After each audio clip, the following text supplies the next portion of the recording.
Miss Carrie here from Miss Carrie's Creations, and today we are going to be using our shimmer brushes to create 3 out-of-this-world cards. This past week I posted a tutorial showing you some tips and tricks for using your shimmer brushes. Today we are going to use all of these shimmer brushes to create these cards. So on this first one, I'm going to be using Toffee, Mint, and Lagoon.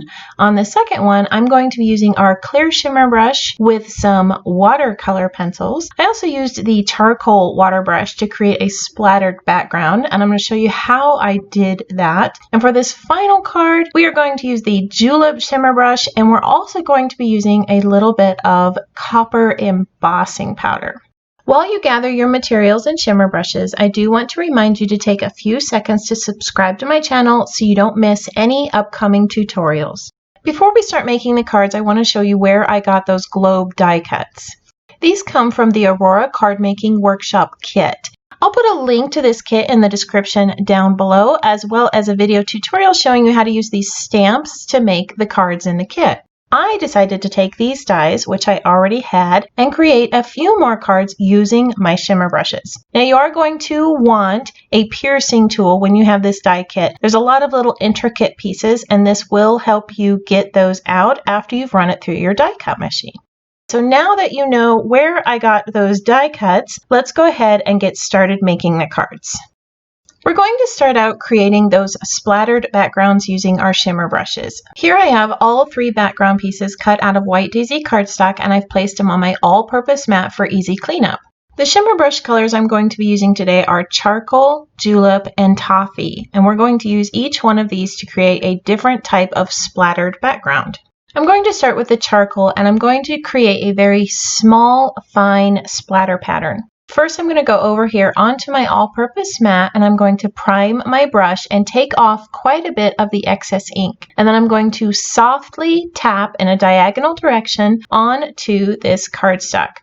This creates a very fine splatter pattern that is spread apart onto your background.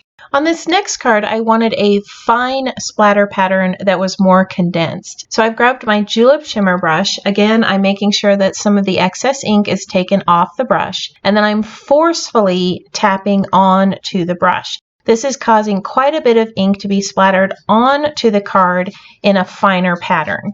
This looks a little bit different than the first one we did. Now we have a fine condensed pattern with quite a bit more color for our background. On this final background, we're going to create a swished background with the toffee, and we are also going to splatter. So again, I'm removing some excess ink, and I'm just brushing this shimmer across the card. I like to use a light touch so I get a nice brush pattern.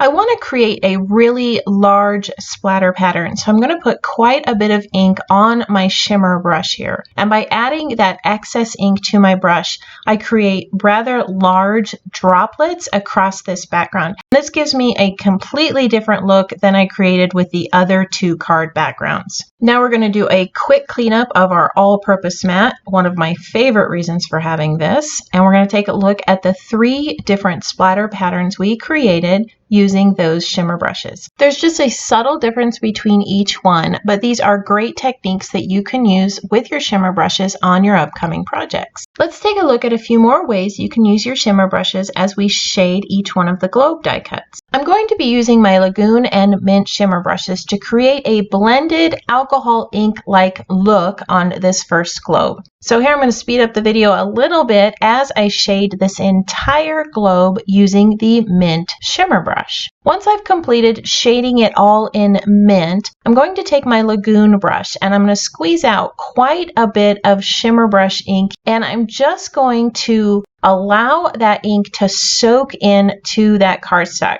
As the cardstock is absorbing the ink, it's creating a blended look between these 2 colors. To create a more intense color, I just squeeze out more of that shimmer brush ink and allow the cardstock to absorb it. Let's take a look at this up close. Isn't this beautiful? I love the look of these 2 colors blended together. All right, now I want to show you how I use our clear shimmer brush with watercolor pencils to create another globe. This time I'm going to start out by shading the globe with watercolor pencils. Just simply color in all of the surface area in the different types of colors that you want. I'm using a bright green to color in the land, and I end up swapping out my light blue for a dark blue so I have a more intense color for the water. Once I'm done shading with the watercolors, I'm going to use my shimmer brush just like a water brush to blend those two colors together. Not only is it blending the watercolor pigment, it's also adding shimmer to the project. If you would like to create a darker color, you can drag your shimmer brush along the tip of the watercolor pencil and then shade in your die cut. When you're done blending, you can clean your shimmer brush by brushing it onto a scrap piece of paper until all the color has disappeared and it's running clear again.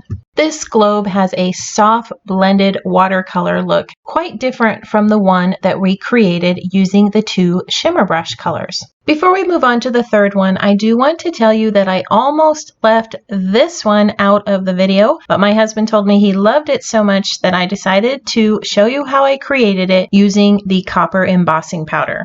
I've placed that die cut onto my all-purpose mat, and I'm just going to add some Versamark ink over the top of it. I want a nice thick layer for my embossing powder to stick to.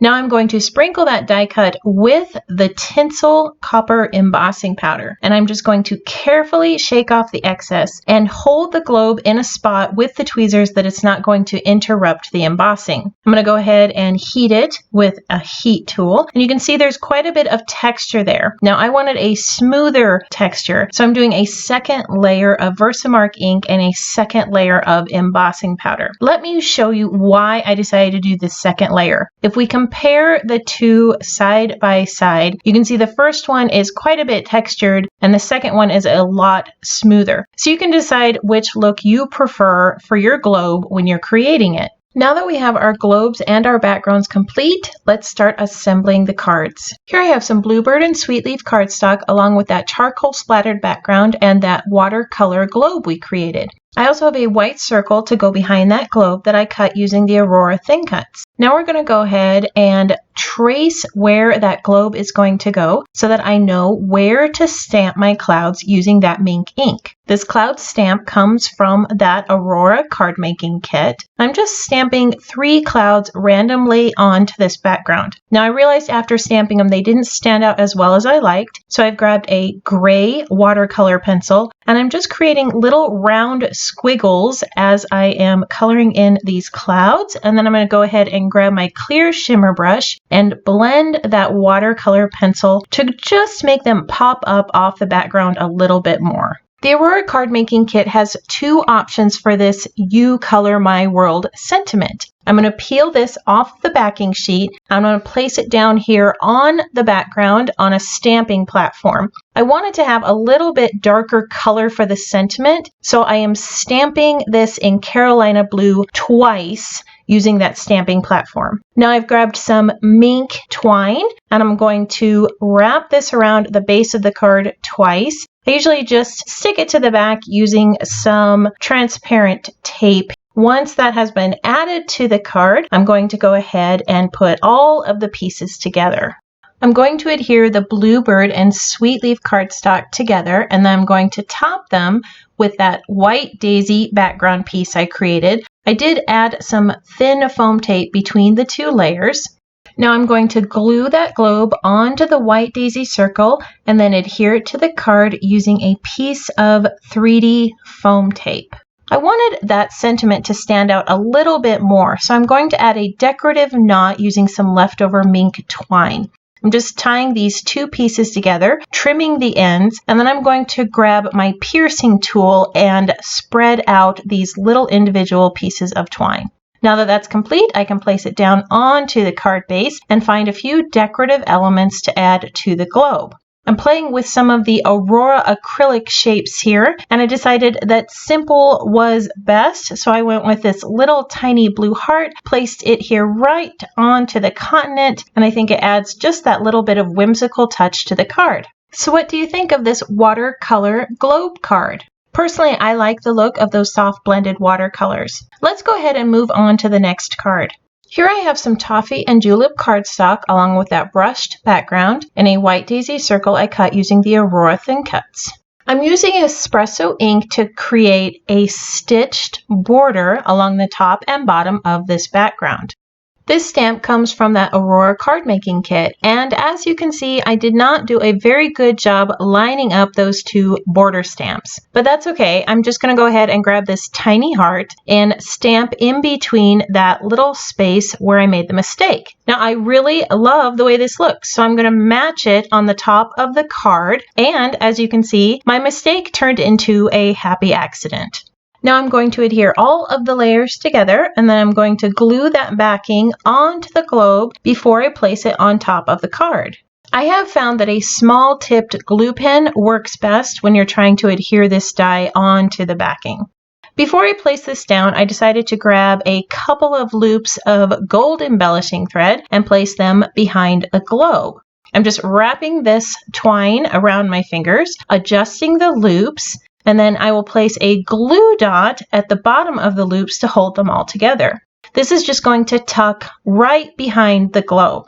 I decided after creating one for the left that I needed a small matching one there over on the right. So again, I'm creating another loop, this time just a little bit smaller, and then I'm going to stick the ends together using a glue dot, and then I'll tuck it behind the globe.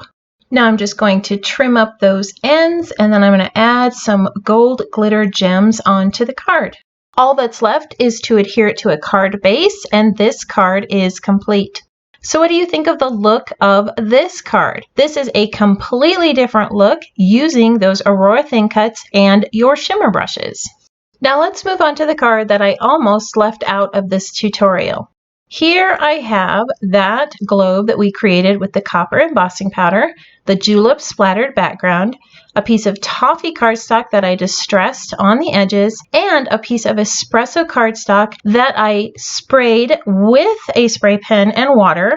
I crumpled it up, and then I used my easy press to flatten it out and get it ready to put down as the background for this card. To create a distressed look, I've grabbed my blending tool and some toffee ink, and I'm just going to go around the edges of each one of these cardstock pieces. I'm paying careful attention to add a little bit more ink in the corners for a nice aged look. Now I've grabbed my stamping platform and this Say It in Style stamp set. I'm going to place that stamp down onto the platform and ink it with some espresso ink. I am going to go over this a couple of times because I want a deep, rich, dark brown color for that sentiment. Now I'm going to adhere all of the layers together just using some tape runner adhesive and thin foam tape. And then before adding the globe, I decided to add some twine onto this project. I debated between jute and burlap ribbon, but instead decided to tear apart some burlap ribbon into individual threads, and then I'm wrapping them into loops behind that globe. I've just put a piece of foam tape there in the middle. I'm creating individual loops, and then once that's complete, I can stick it down onto the card. I've grabbed some rose gold sequins, and I'm using my jewel picker to place each one of these down onto my project. I love using this tool when it comes to sequins. It is so much easier to lay them into place and then grab my glue pen, pick them up, and lay them back down onto the project. To form the card base, I've grabbed another piece of espresso cardstock, and I've placed the lighter side up, which I'm distressing with an espresso ink pad. Our Close to My Heart cardstock is dual-sided, so I can place a lighter base with a darker base, and these two colors go so well together and still create a contrasting look. And now our final card's complete. Let's take another look at all three of these cards that I created using our shimmer brushes. On this top left card, I created a brushed and splattered background using the Toffee Shimmer ink, and then I created a blended ink look on the globe using Mint and Lagoon. On this card, I used our clear shimmer brush with watercolor pencils for the globe and created a splatter background with the charcoal shimmer brush. On this final card, I used julep shimmer to create a splatter background and copper tinsel embossing powder to create this old world globe. Each one of these cards used a different shimmer brush technique to create a completely different look. I want to thank you for joining me today as we created these 3 out of these world cards. I hope that you learned a few new shimmer brush techniques and that you plan on trying a few of them here in the future. New projects are added every week to my blog and YouTube channel. If you enjoyed today's project and wish to see more in the future, make sure to click that subscribe button and notification icon so you're notified when new videos are added. If you'd like to learn more about shimmer brushes, you can go ahead and click on that video link above. I hope you have a wonderful week, and I can't wait to see what you create.